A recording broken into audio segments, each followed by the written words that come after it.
In the United States, diversity of all stripes is an inherent part of everyday life. Religious diversity, in particular, continues to increase in every area of the country. As the diversity of our country increases, trends in how individuals respond to this increasing diversity have emerged. In this module, we'll explore 5 common responses to increased religious diversity. To help us understand each response and how they differ, let's imagine a hypothetical American. We'll call him Joe. Let's say Joe is a Catholic who recently moved to a new city with his family. As we explore each response to diversity, we'll see how Joe's different mindsets lead to different actions and, ultimately, divergent outcomes.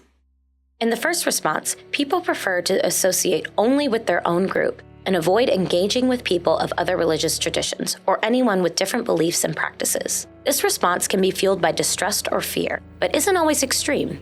At its heart, this response is focused on preserving one's own practices and traditions rather than learning about others or engaging diversity. If Joe were to adopt this response, he might immediately look for the local Catholic community in his new hometown and enroll his kids at a local Catholic high school. Through joining his local parish, he meets other Catholic families and sets up playdates with them for his kids. At the office, Joe eats lunch with his coworker, Cindy, who attends Joe's church. This is all well and good and, indeed, quite natural. But Joe also actively keeps his distance from his colleague Rishi, who is Hindu, not knowing what to make of images of deities that adorn Rishi's workspace. Joe is excited when his spouse gets a job organizing community service projects for their diocese, but after some soul-searching, declines to have his family attend the service projects that are jointly sponsored by the nearby Mosque and Humanist Society. Joe is concerned that his kid's religious identity isn't fully formed, and he worries that exposure to other traditions may lead to their leaving the church. In this scenario, Joe may succeed in preserving his and his family's Catholic identity to an extent, but by closing himself off from relationships with non-Catholics, he fails to learn about anybody else.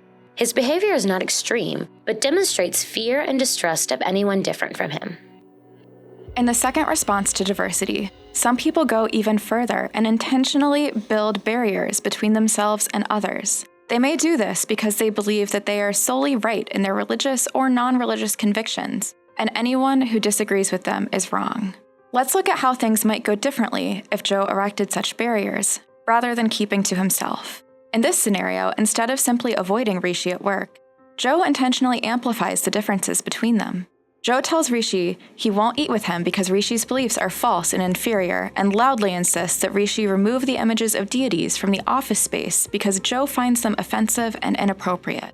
When Joe finds out that his parish is participating in a joint service project with the nearby Mosque and Humanist Society, he becomes irate. He calls the priest in the archdiocese office to complain that the church is condoning idol worship and immorality. He then writes a letter to the congregation warning them about the dangers of Islam and atheism. In this scenario, Joe makes sure the boundaries between him and non-Catholics are clearly defined, and then goes out of his way to ostracize and deride Rishi's and his Muslim and humanist neighbors' practices and beliefs. This results in tense interactions between Joe and Rishi while at work, and potentially makes some of his fellow parishioners uncomfortable too. The third response to diversity extends this distaste towards religious others to a violent extreme. A very small minority of every tradition, such as religious extremists who carry out acts of horrific terrorism around the world, are violently antagonistic to anyone who is different from them. They intentionally accentuate differences between their opinions and beliefs and the opinions or beliefs of others, and will turn to physical force to silence or intimidate other voices. Sadly, in today's world, we don't need Joe to illustrate this response, as we have all seen too many examples in the news of people who turn to violence over religious difference. We hear these stories and recognize their extremism as fundamentally wrong. Although they get the most attention from the media, these violent actions are by far the least common responses to diversity. It is important to note, however, that violent religious extremism exists in small percentages of essentially all religious traditions. A fourth way people respond to diversity is to basically ignore or be indifferent to it. This approach can take various forms, ranging from apathy to relativism.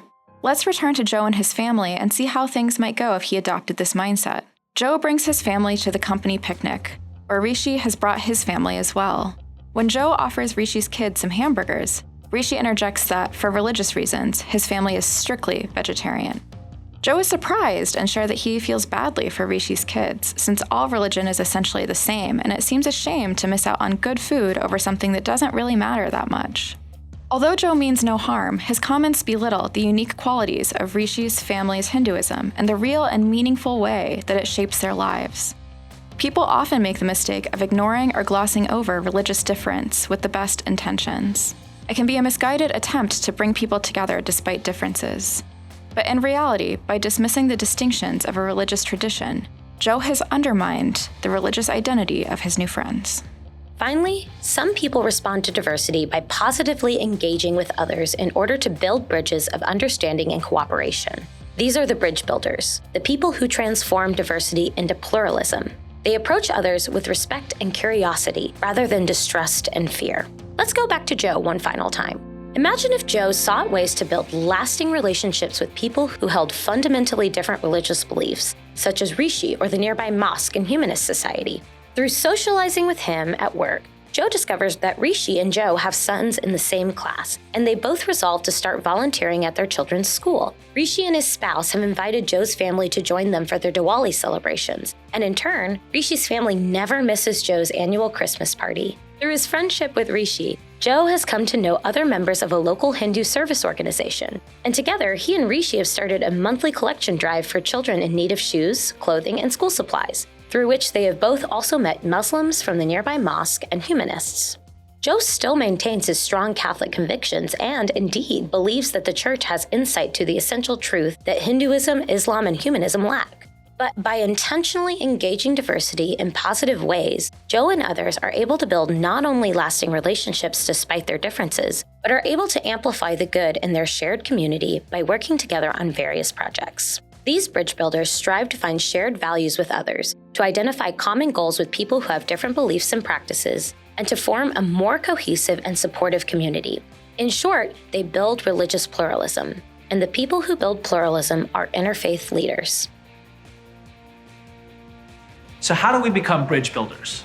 The kind of leaders who build pluralism. We do it in 3 parts. The first part is to respect the identities of others.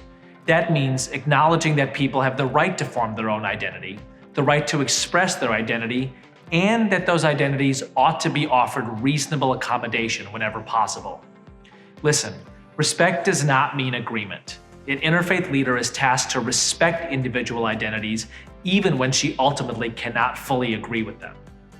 The second part is to build relationships between diverse communities. It is not enough to respect one another from a distance.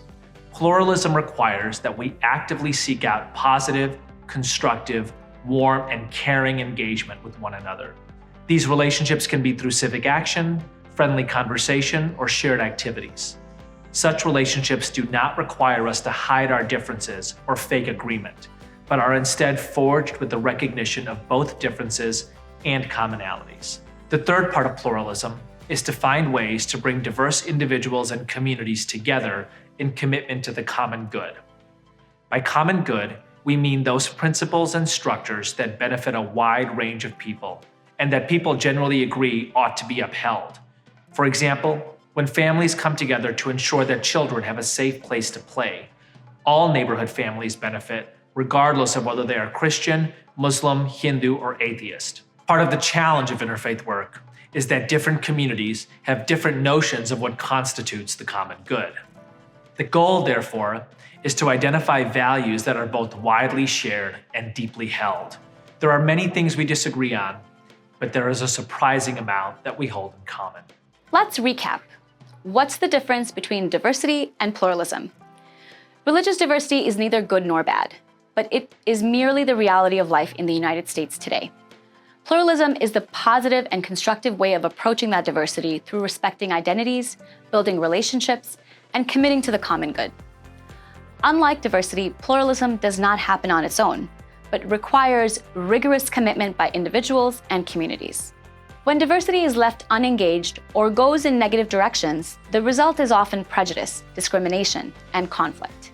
Building bridges and connecting with others across lines of differences increases our understanding of one another, community cohesion, and something called social capital, which is a concept we'll take a closer look at in a later video in this series. It is therefore up to interfaith leaders to engage diversity in positive ways that transform our diversity into pluralism.